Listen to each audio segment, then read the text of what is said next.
ha tenido el placer de trabajar con Equipar bien cerca y desarrollar esta relación y brindarle todo lo que House le puede brindar a esta compañía, pero también a través de esta compañía a todos ustedes. Ahora, para comenzar nuestra presentación aquí, primero, como dijo Cristian, es cómo elegir la centrífuga correcta para su aplicación.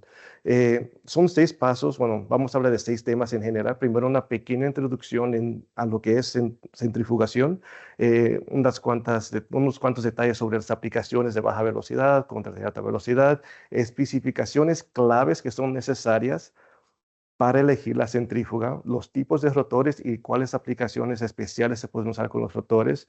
Entonces también rapidito, preparación para uso y unos temitas de mantenimiento que sí son claves. Ya cuando tenga su centrífuga, cómo hacer que le dure mucho tiempo. Ahora, con nuestra introducción vamos a decirle que en este seminario web hablaremos sobre la centrifugación y muchos factores que deben de tenerse en cuenta al elegir una centrífuga para su laboratorio. De antemano necesitamos entender algunos conceptos básicos, ¿verdad? ¿Qué es la centrifugación? Bueno, algo da vuelta súper rápido, hace fuerza hacia afuera y esa fuerza centrípeta separa partículas basada en peso y tamaño.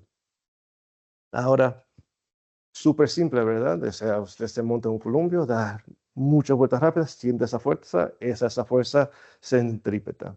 Ahora, ¿qué tenemos con los tipos de centrifugación? Bueno, tenemos centrifugación en gradiente de densidad zona, que se crea un gradiente de densidad de un recipiente con soluciones Sarcosa. La muestra de proteína se coloca en la parte superior del gradiente y luego se entra a la máquina y se le aplica el proceso.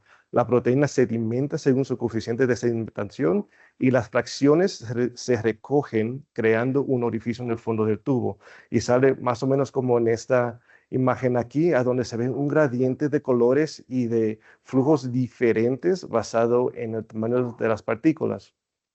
Ahora, otro tipo de centrifugación es la centrifugación diferencial. Este es el tipo de centrifugación más común usada. El tejido o las células o la muestra que sea se homogeniza en la solución buffer y luego se coloca en la centrífuga y se le aplica el proceso. Después del proceso se forma un sedimento abajo, le dicen un pellet, eh, y por encima se hace una solución subyacente llamada sobrenadante. El sedimento y el sobrenadante se colocan en otro tubo y se centrifuga de nuevo y se gira a velocidad más alta según los protocolos de cualquier proceso que se vaya a usar. Y entonces el precipitado que tiene va a seguir condensando y separando más. Ahora, vamos a seguir.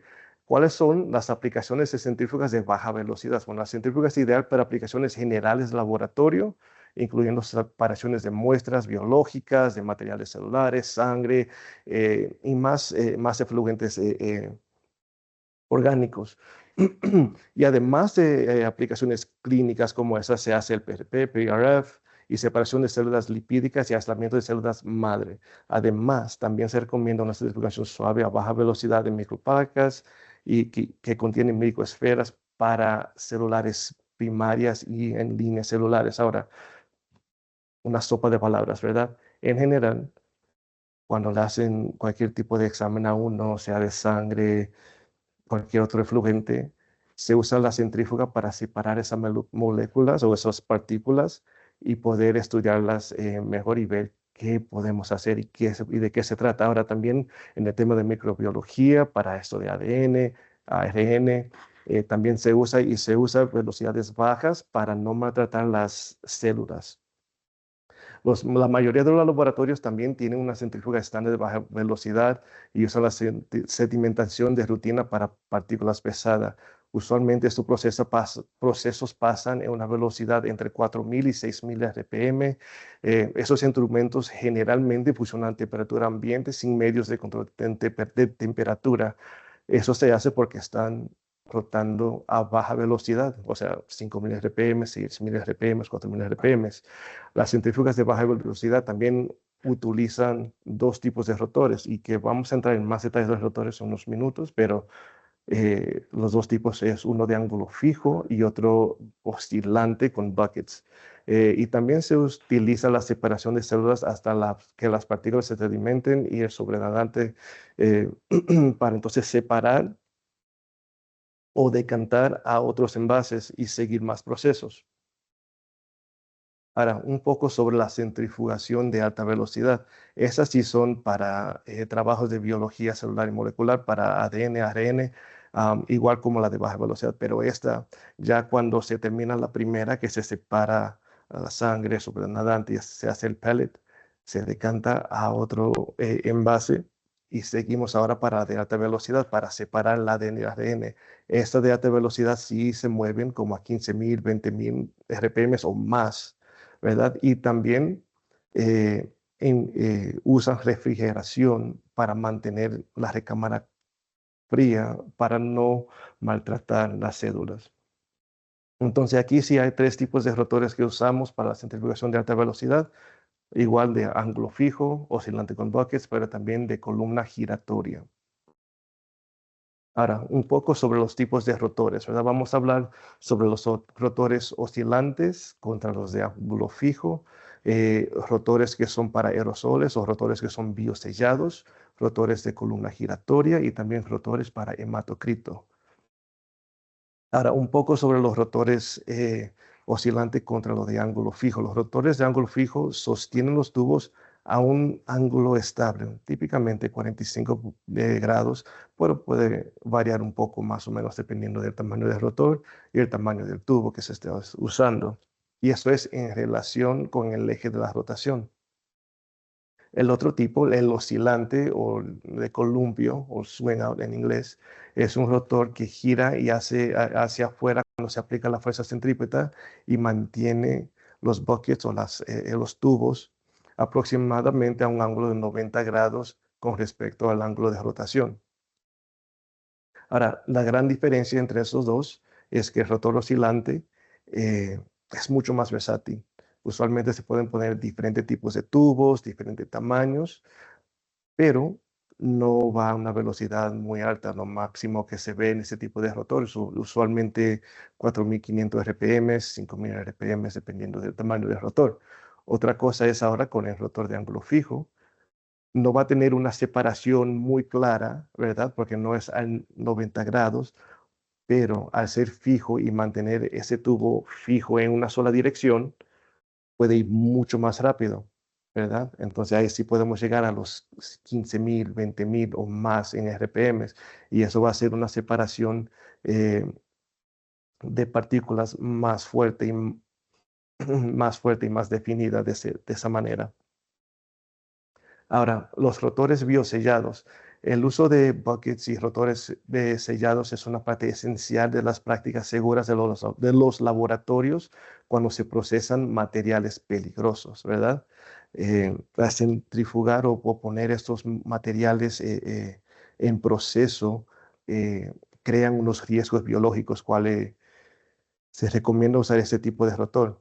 Estos materiales peligrosos pueden bueno, usualmente lo que pasa es que con estos rotores tienen una tapa, la tapa se enrosca y completamente sella todos los tubos adentro de esta tapa. Usted monta el rotor en la centrífuga, hace su proceso, la saca, la lleva a un fume hood o a un ventilador y ahí la destapa. ¿Por qué? Porque estos materiales peligrosos pueden durar hasta 10 minutos después del proceso para descomprimir y deshacerse de ese aerosol que se puede crear en el proceso. Entonces, si abre esa tapa adentro de la centrífuga o antes de, esos aerosoles pueden expandirse y uno puede inhalar algo que no sea bueno para uno, potencialmente le haga algún tipo de daño. También cuando uno lo abre, uno termina el proceso, debe de bueno, ver bien y checar si hay algún tipo de derrame o fuga en la muestra, en el rotor, en cualquier tubo. eh, y también adentro de la centrífuga. Todo esto es por el tema de los riesgos biológicos. Tenemos que tratar de contener eso y ese es el tipo de rotor que se usaría. Ahora, Con el rotor de columna giratoria se ve un poco diferente, ¿verdad? Se ve como que hay dos filas aquí en la imagen de tubos. La verdad es que no, es un tubo con la tapita abierta que está adentro de otro tubo. Entonces sí son dos tubos, pero no uno encima del otro, sino uno adentro del otro. Y tienen como un filtro adentro especial que se usa para filtrar supernatant y cosas así, para separar selectivamente proteínas de ADN o ARN. Últimamente tenemos aquí rotores para hematocrito. Eh, el principio de funcionamiento de este rotor es el mismo del rotor estándar, del rotor de ángulo fijo. Solamente que los tamaños de las muestras son mucho más pequeñas. Comúnmente se usan unos tubitos de vidrio o de plástico de 75 millimeters, I'm sorry, se me fue en inglés porque en español no venía, milímetros de largo con diámetro de 1 milímetro, ¿verdad? Entonces esto sí va a procesar a rangos de velocidad de 7.000 a 15.000 RPM para la prueba de hematocrito. Entonces lo que pasa es, se toma la gota de sangre, se pone en un lado del tubo, se sella, se monta en el rotor, se hace el proceso y ahí entre ese tubito bien delgadito, medio larguito, se hace la separación de plasma de la capa de lípidos, entonces también de las plaquetas abajo. Y con eso se usa una tablita para entonces leer exactamente los resultados de este proceso. Ok, ahora vamos a hablar un poco sobre las especificaciones claves que se necesitan para escoger lo que es una centrífuga, ya que hablamos sobre los diferentes tipos de centrifugación que hay, un poco sobre los diferentes tipos de rotores, sean ángulo fijo, oscilantes, biosellados, de columna giratoria o hematocrito. Sin un rotor no se puede usar la centrífuga. Ahora, ya que sabe más o menos el tipo de rotor que usted tiene o necesita basado en el proceso que esté usando, o sea, ya sabe el tamaño del tubo, qué velocidad es, bueno, el tamaño del tubo, que es la muestra, la velocidad que se necesita, lo que se llama la fuerza centrífuga necesitada para hacer la separación. Eso es lo que vamos a ver ahora. Se me apagó. Ok. Aquí vamos. Ahora, ¿qué es RCF contra el RPM? RCF o la fuerza centrífuga real o fuerza G es generada por la rotación del rotor de la centrífuga, mientras que el RPM es solamente la velocidad del rotor. RCF funciona como RPM y el radio es una función del RPM y el radio del rotor. ¿Cómo así? Bueno, aquí está la fórmula. Si de verdad quieren entrar y hacer sus matemáticas y salir con RCF contra RPM, por suerte en las centrífugas de hojas tenemos un botoncito, o sea, yo no me la sé así de memoria, pero sí tenemos un botoncito que le damos y cambia, o sea, de inmediato de RCF a RPM basado en el rotor que esté montado. Entonces, la verdad, yo no me preocupo mucho por esto, pero si está usando otras centrífugas de otra marca, sí es algo que debe de tener en cuenta. Entonces se lleva las revoluciones por minuto, el radio de rotor, ¿verdad? Se instala esos números en esta fórmula, se saca el RCF, ¿verdad? Entonces, esta es la fuerza centrífuga relativa o la fuerza G que se le está aplicando a la muestra, al tubo. Y no todo rotor tiene el mismo ratio de RPM a RCF, basado en que no todos los rotores tienen el mismo radio entre el centro del rotor y la posición del tubo. Entonces, entre más grande el rotor, menos velocidad puede hacer que se necesite para tener un RCF más grande, o puede hacer que sea un rotor más pequeño, necesite más RPMs para tener una fuerza G más alta.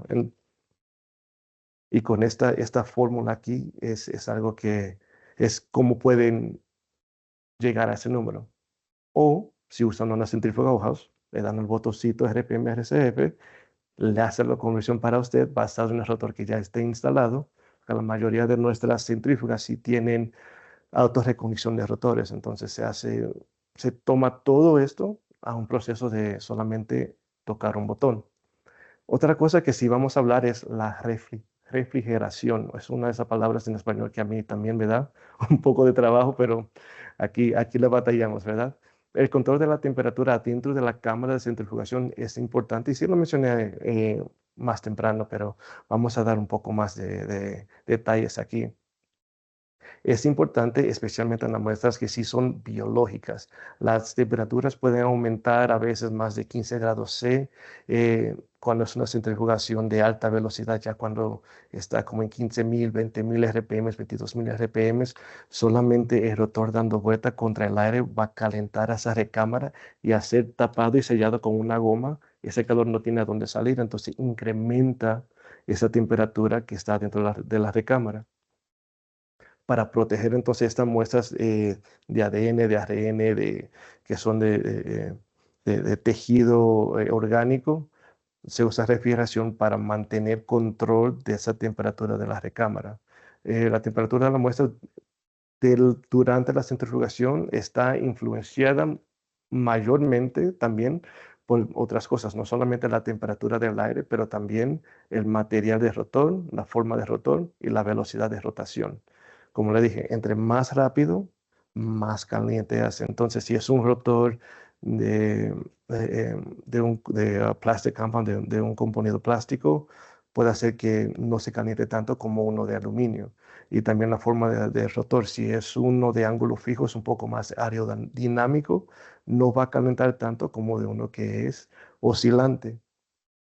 Entonces, todos esos factores van a cambiar la temperatura de la recámara. Eh, Usualmente, con centrífugas que tienen refrigeración, se pueden hacer, bueno, por lo menos en las de hojas, con cuales yo tengo más experiencia, se pueden hacer procesos de preenfriamiento para preparar la recámara para un proceso y enfriar durante el proceso para proteger esa muestra y no tirar ningún proceso a la basura o al perder por temas que están más o menos fuera de nuestro control, ¿verdad? Ahora, ya que sabemos las especificaciones necesarias que son RCF, RPM, o sea, qué tan rápido, qué tanta fuerza le quiere aplicar a su muestra, ¿verdad? Entre más fuerza le aplica a su muestra, más separación, pero también esa velocidad va a estar eh, controlada no solamente por el tipo de rotor que use, pero también el tipo de centrifugación que esté haciendo. Ahora, si quiere hacer una separación normal, o sea, de sedimentación, con un rotor de ángulo fijo, con tubos de 1.5 o 2 mililitros, es un proceso que se puede hacer de hasta ultra, o sea, super fast, super velocidad, ¿verdad? Velocidades bien altas. Eso va a crear mucho calor en la recámara y si es una muestra que es sensible a la temperatura, va a necesitar algo como refrigeración en su centrífuga. Entonces, estas son las cosas o los detalles que deben de tener en mente cuando estén eligiendo el rotor y la centrífuga. ¿Ok? Ahora, en mi experiencia, usualmente uno va buscando más los rotores que son necesarios basado en el tamaño de los tubos o de los envases que se usen y después de ahí va colocando la centrífuga basado en la fuerza que le puede aplicar a esos rotores o que el rotor quepa dentro y también si tiene o no tiene refrigeración. Ahora, ya que eligió su centrífuga, le llegó esta cajota bien grandota, ¿verdad? Si es uno grande, puede ser más pequeña, pero ¿qué hacemos? ¿Verdad? Bueno, hay que hacer el desembalaje, o sea, sacarla de su caja, colocarla a donde se necesita y hacer la instalación de la centrífuga. Ahora uno piensa, bueno, es una centrífuga de mesa, solamente se coloca ahí arriba de la mesa y se olvida de eso. Bueno, sí, no, hay ciertas cosas que sí se deben de ver. Primeramente, se debe de usar un banco firme, estable como este de trabajo, ¿verdad? También el voltaje que tenemos aquí, ¿verdad? Estos dos son de 220 voltios, aquí es de 120 voltios. Es necesario saber si la centrífuga que uno está usando, sea una ultracentrífuga, una centrífuga de piso o de mesa, que le estemos dando el voltaje apropiado para que sí pueda mover el motor de la manera necesaria para que le haga sus procesos, o si no, no va a trabajar. También se debe de colocar con espacios hacia los lados de la centrífuga y también hacia atrás. no debemos de tapar los hoyos de ventilación que tiene el cajón de las centrífugas, porque eso protege, bueno, que el aire esté moviéndose por dentro de la centrífuga, eso va a proteger el motor para que no se sobrecaliente, pero también si tienes refrigeración va a proteger la unidad de enfriamiento para que haga el aire necesario y deshaga el aire caliente ya después de hacer su proceso de enfriamiento.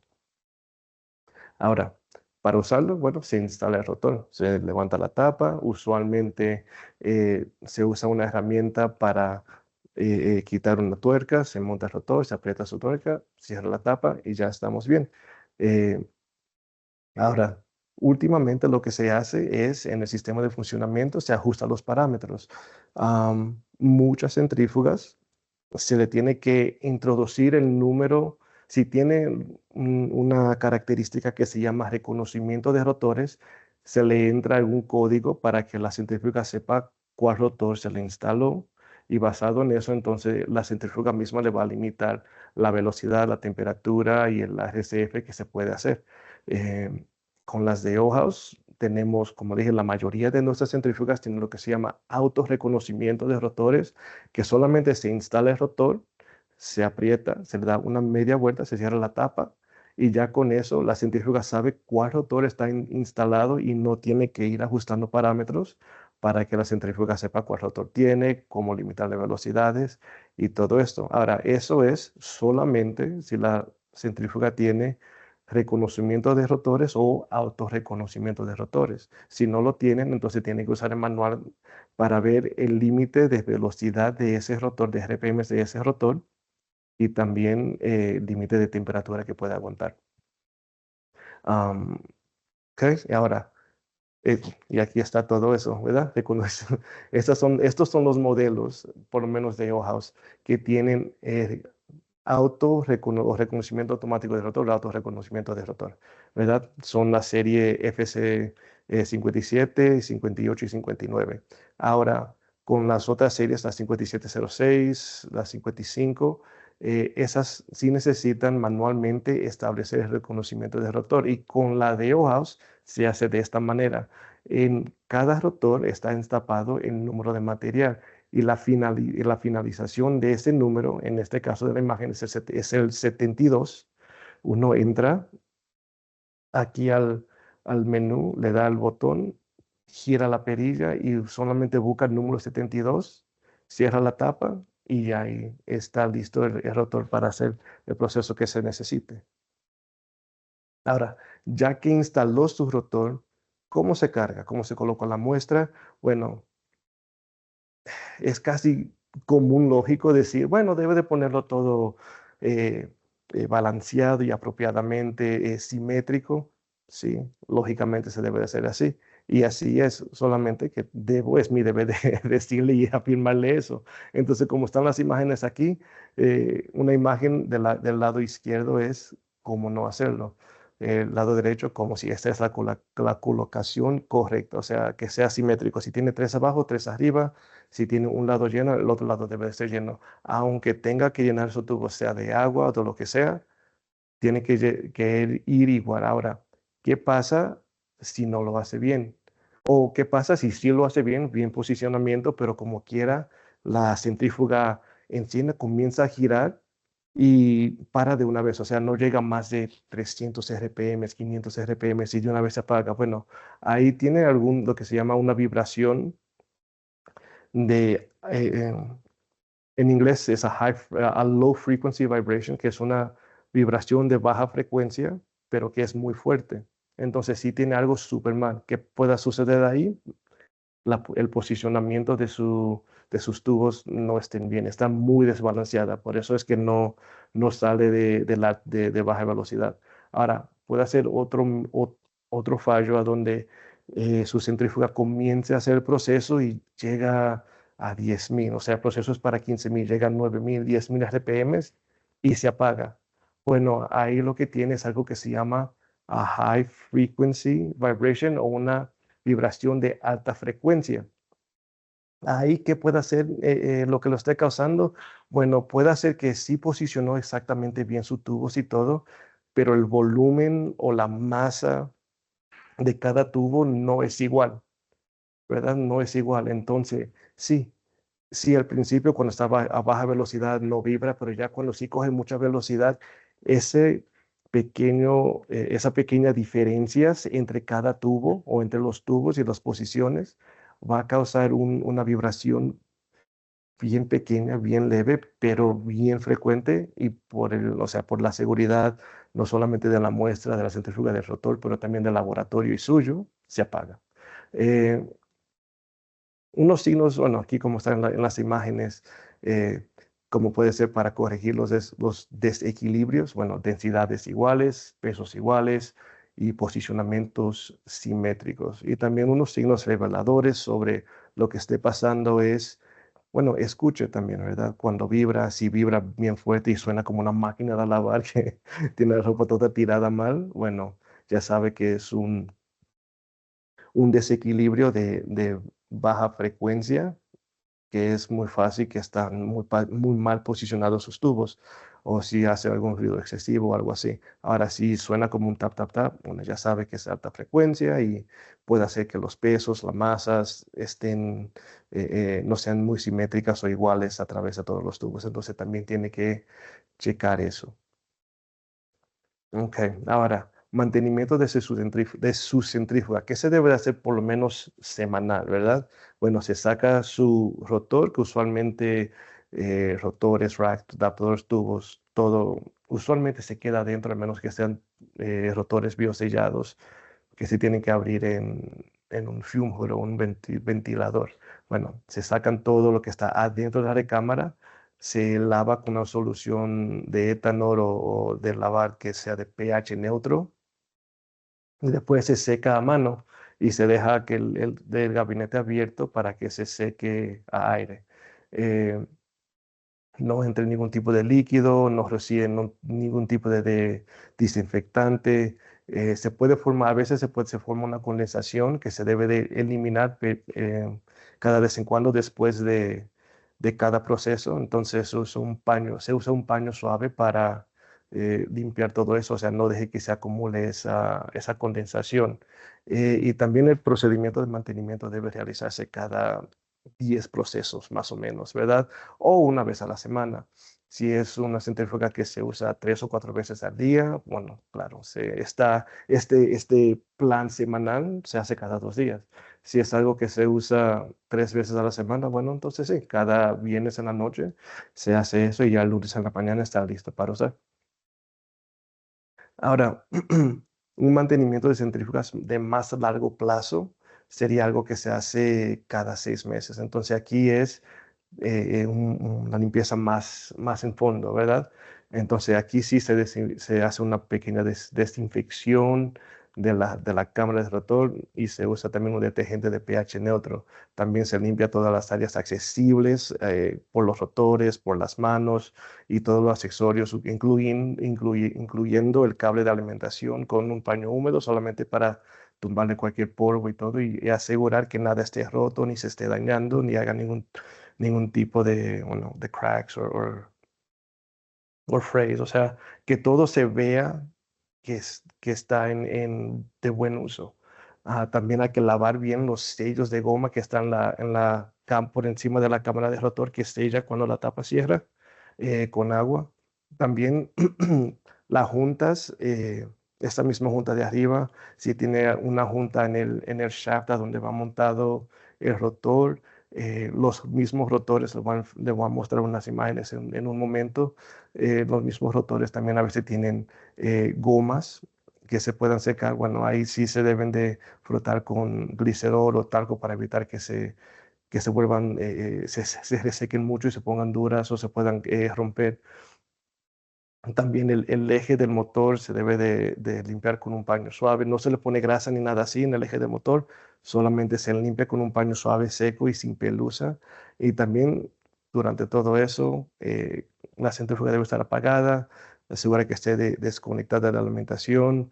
eh, entonces, en todas las ranuras y áreas donde se ve que se usa para ventilación, se debe de limpiar y sacar cualquier tipo de polvo que esté ahí usando un cepillo suave, un paño seco, lo que sea. Y esto es más o menos cada 6 meses. Ahora para la limpieza de los rotores. Aquí sí se puede usar un paño seco o un cepillo o algo para limpiar cualquier precipitado de sal o cristalización que se le acumule. También se puede jugar con agua, etanol o una solución de pH neutro. Y también para desinfectar se puede usar, se puede, ciertos rotores son autoclavables durante 15-20 minutos, más o menos 121 grados C bajo un bar. Eh, los rotores de aluminio se pueden hacer esa desinfección de autoclave con el autoclave, autoclavable. Y lo de polipropileno también son autoclavables, pero también se puede hacer una selección química o con gas. No se debe usar rayo X, beta, ni gamma, ni otros métodos de desinfección de radiación o de alta energía para desinfectar los rotores. Ahora, mantenimiento que se debe hacer cada 6 meses es este aquí para los rotores, que es abrirlo, se asegurar de que todas las gomas y los ejes estén bien lubricados. Y también después de cada ejecución es asegurar que la tapa rosque o enrosque en lo que son, en los rotores que son biosellables. Y ahí sí, o sea, por lo menos en los biosellables, sí se debe de poner el glicerol o un poco de vaselina para asegurar que sí cierren bien y sí sellen de la manera que son eh, para que son diseñados. Am, entonces, después de cada proceso de limpieza y de esterilización en autoclave, se debe, si son los rotores oscilantes, no van a girar libremente. Entonces, sí se deben de aplicar eh, capas de algún tipo de lubricante, sea vaselina, glicerol, en los puntos, en los ejes, para que cuando sí monten los racks y los buckets, sí oscilen de la manera necesaria. Ahora, con tubos de cristales sí se debe tener mucha precaución porque pueden estallar, pueden romperse. Con valores de G elevados aumenta el riesgo de rotura del tubo de vidrio. Entonces, las estillas del vidrio se deben de sacar inmediatamente del rotor y de los buckets, o sea, se debe sacar el rotor y se debe de sacar todo el vidrio. Puede hacer que ese vidrio se caiga adentro del rotor o dañe la goma que sella eh, el eje que se usa para montar el rotor o algo así. Se puede introducir adentro y sí dañar la centrífuga por dentro. También otra cosa es, si se quedan esas astillas en la recámara, cuando se hacen los otros procesos, comienza a dañar la cámara y hace un polvo. Bueno, no solamente va a dañar la cámara, va a dañar los rotores. Entonces eso sí va a ser un polvo metálico adentro que no se debe de inhalar para nada y pueda hacer un daño más significativo a todo lo que está dentro de la cámara, o sea los buckets, los rotors, bueno, los buckets, los rotores, la cámara y hasta la misma centrífuga y completamente dañarse. Entonces sí es muy importante de que si se rompe un vidrio, asegurarse de limpiarlo inmediatamente y asegurar que no queda absolutamente nada de ese vidrio adentro de las centrífugas. Ahora, vida útil de rotores, buckets y accesorios. Suena algo medio ilógico, pero sí, esa cosa sí tiene una vida útil. No es corta, sí es bastante largas. O sea, los rotores y las tapas de aluminio y de acero inoxidable tienen un tiempo máximo de funcionamiento de hasta 7 años después del primer uso. Y esto es dado por el estrés que se causa, bueno, de todos los procesos a altas velocidades. Y los rotores que son de polipropileno son de 3 años, igual, por todas las fuerzas que se le está actuando, por los tubos, la fuerza centrípeta, los cambios de temperatura y todo así. Entonces, se recomienda reemplazar estos rotores si es de polipropileno, 3 años, aluminio, acero inoxidable, 7 años. Entonces, ahí le digo, muchas gracias por por este tiempo para presentarle esto. Y vamos a empezar con las preguntas. Nos dice Octavio Ramírez, para el caso de muestras de sangre, para obtener suero, ¿cuál es la centrífuga recomendable? Qué tema tan interesante y qué importancia tenemos al donar sangre. Sí, no, súper importancia donar sangre, ¿verdad? Siempre, o sea, por lo menos a donde yo vivo, siempre están abiertos los bancos y siempre están buscando gente que donen sangre. Ahora, la centrífuga recomendada, por lo menos la de O-House, para este tipo de procesamiento sería la 5607 y la 5707, que son nuestras centrífugas, son nuestras multicentrífugas, son un poquito más pequeñas. Sí aceptan tubos de 15 mililitros, de 50 mililitros y de 5 a 7 a 4 a 10 mililitros, que son los tubos usualmente usados para eso de muestras de sangre. Excelente. Nos dice Paulina, buenos días. ¿En cuál de los rotores se hace el pico de flauta? ¿Es correcto que se haga este tipo de pico en los tubos primarios? ¿Cómo evitar que se haga, ya que me comentan mis químicos que esto no es funcional? El pico de flauta, ahí no sé muy bien. Ok. Ah, sí. Ah, que quedan así. Bueno, sin, sin la sedimentación no pueden que quede como en un ángulo, en un rotor de ángulo fijo se debe de usar un rotor oscilante. Como le expliqué durante la plática, sí hay una variación en eso, en que los rotores de ángulo fijo van a soportar más temperatura y más fuerza RCF que los de oscilantes. Entonces, deben de revisar bien su proceso y si es un proceso que se puede ejecutar usando 4500 RPMs, se puede cambiar el rotor a un oscilante, ya que sí le va a dar ese movimiento y le va a hacer la sedimentación completamente en un 90 grados. Ok, esperamos que ese tip sí ayude. Y si no, de todas maneras, por favor, coméntenos en la encuesta. Liliana Sánchez Minuti dice, ¿qué tipo de falcón recomienda para centrifugar a 5000 revoluciones por minuto? Siempre se me rompen o en chueca. Mm, ok, ahí, bueno, no creo que es tanto el tema del tubo, sino de asegurar que sí tiene el rotor del tamaño apropiado. Los rotores en general sí, o sea, tienen los hoyos y el tamaño que designan sería, vamos a decir, que es un tubo Falcon de 2 mililitros. Bueno, no todos los rotores abajo están manufacturados de la manera con el hoyo preciso para que quepa un Falcon Tube directamente. Usualmente puede hacer que tenga, bueno, cuando hacen el hoyo, quede plano o que quede como redondo. Y hay algunos rotores que sí son específicos para Falcon Tube que están The Machine son cortados por dentro para que sí acepte el tubo Falcon exactamente y eso debe de reducir ese o eliminar casi completamente ese fenómeno que está viendo donde se le rompen o se le dañan. Excelente. Preguntaban dónde está la encuesta. Ya ahorita mi compañera Karen, que es la persona que se encarga del tema de diseño en Equipar, ya colocó la encuesta y dice SurveyMonkey diagonal centrífuga. De igual modo, se encuentra en preguntas y respuestas. Es la primera que nos comparte nuestro compañero Julio. Y nos pregunta Salomé Alcacio. Dice, buen día, ¿podría explicar nuevamente la diferencia entre centrifugación y ultracentrifugación, por favor? Sí, es todavía centrifugación igual. La ultracentrifugación se usa una máquina mucho más grande, no cabe arriba de un bench, sino es montada del suelo. Usualmente se hace lo que se llama calificaciones de instalaciones para instalarla y hacen procesos de velocidades súper altas, o sea, 50, 60, 100 mil revoluciones por minuto. Y son máquinas que son refrigeradas y tienen un costo mucho más alto de la que, bueno, estaba mostrando en todas mis imágenes que caben arriba de una mesa.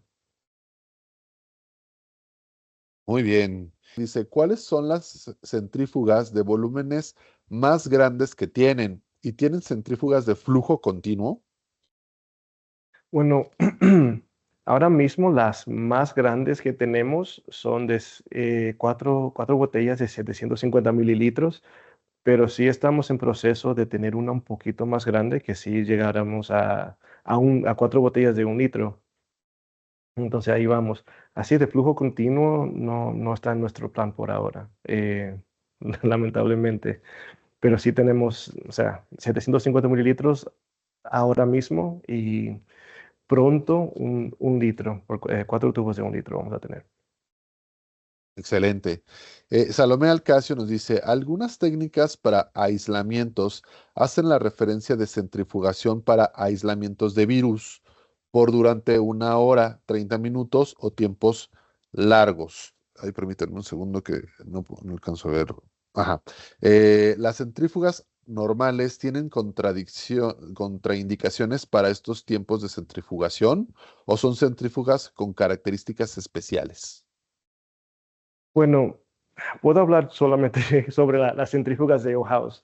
Y la verdad, para ese tipo de proceso, tenemos la capacidad de hacer una programación. O sea, usted misma puede programar la centrífuga a que haga procesos de 30 minutos, 1 hora, 2 horas, 3 horas, 4 horas, hasta, bueno, el temporizador de nosotros va hasta 99 horas, no da más de ahí por el tema del display que es pequeño, pero sí lo da y puede hacer un proceso específico en la centrífuga para ese proceso de virología. Muy bien, y tan importante, ¿no? Que es la investigación de este tipo de microorganismos. Ujú. Nos preguntan, ¿qué otro desinfectante recomiendas para hacer limpieza del interior de la centrífuga? Gracias y saludos a todos. Muchos saludos. Bueno, así de desinfectante exacto, no recomiendo uno en sí, solamente que debe de ser de pH neutros de entre 6 a 8. No, pero no más de ahí. No queremos dañar el material de la recámara adentro ni de la goma que está encima de la tapa o la que está abajo que tapa el motor. Entonces, por eso es que debe de ser neutro, más que cualquier otra cosa. Ok, sí, hay que cuidarlas porque siempre es, ¿no? Importante la limpieza, la higiene, sobre todo porque podemos tener incluso hasta alguna contaminación, pero luego Ujú, sí hay laboratorios en los que abrimos la tapa, si encontramos ahí algunos tubos que se rompieron y que X cosa pasó y entonces está todo manchado por dentro. ujú. Entonces, muchas gracias por la preocupación de este tipo de materiales para poder desinfectar de manera interna lo que son los equipos. De igual modo, les comento que nosotros tenemos un departamento de servicio técnico en el cual van a poder hacer servicios de mantenimiento preventivos o correctivos de estas centrífugas. Obviamente hay que evaluar los modelos. Tenemos piezas y refacciones para poder hacerlo de cualquier modelo, pero ya cuando son modelos un poquito ya viejitos, no necesariamente la tecnología ha cambiado, entonces ya ahí habrá que ver ahí cómo lo podremos resolver. Sin embargo, sí es importante que se hagan este tipo de servicios. ¿Pudieras recomendarnos, Luis, principalmente un servicio de mantenimiento preventivo, alguna pieza, alguna refacción o algo que siempre hay que tener como mucho cuidado para tener una eficiencia del equipo? Sí, entonces ahí, por lo menos en el equipo de la centrífuga en sí, no, porque todo es interno y la verdad no es algo que se debe de hacer en laboratorio, ¿verdad? Pero ya cuando hablando de los rotores, sí es bueno siempre tener unos kits de los sellos que van en la tapa del rotor, si es un rotor biosellable, y también tener un poco de vaselina o algún tipo de lubricante para las roscas de lo mismo. Que eso sí se puede hacer, o sea, diario, semanal, o si lo ve que le falta un poco, cuando le dé, y eso le va a alargar mucho la vida y la efectividad de esa función. Perfecto, eso es muy importante, obviamente el cuidado de los tubos. También manejamos los tubos si ustedes los llegan a necesitar. Obviamente también el tema del sellado y algunas cosas, pues siempre es importante que tengamos un servicio de mantenimiento regular para poder pues tener el equipo en su mejor momento, para poder tener resultados confiables y que no nos afecten en nuestras pruebas. Me parece que ya no hay más preguntas. Sí, yo creo que ya no tenemos más. De nuestra parte sería todo. La verdad es que les queremos agradecer a todos el tiempo que nos han dedicado. Es un tema muy interesante. por favor regístrense y si llega a haber alguna duda posterior, con mucho gusto la podemos resolver. Ya sería nada más escrito y por favor déjenos sus datos de esa manera. No pierdan de vista los eventos que tenemos y los videos que tenemos ya publicados para que puedan aprender mucho más. De mi parte sería todo. Agradecerte, Luis. En verdad, siempre es una maravilla tenerte aquí con nosotros y el que nos puedas transmitir este conocimiento que tienes acerca de la marca de O-House, una línea muy reconocida para todos nosotros y que nos da mucha alegría representar. No sé si quisieras despedir a nuestra queridísima audiencia. Claro, claro que sí. Bueno, primeramente, Cristian, gracias a ti y a Sandy y a todos aquí en Equipar por invitarme y tenerme aquí. Siempre es un placer, me encanta hacer esto con ustedes. Y gracias a todos los que están ahí en la audiencia por su tiempo, su atención, súper preguntas que preguntaron, ¿no? Y me encanta eso porque sí veo que están bien involucrados en la plática. Me sentí súper bien cuando me pidieron, bueno, cuando pidieron la presentación. Dije, wow. Súper trabajo, gracias. No, la verdad es un placer hacer eso para ustedes y espero tener la oportunidad de hacerlo de nuevo. Muchísimas gracias.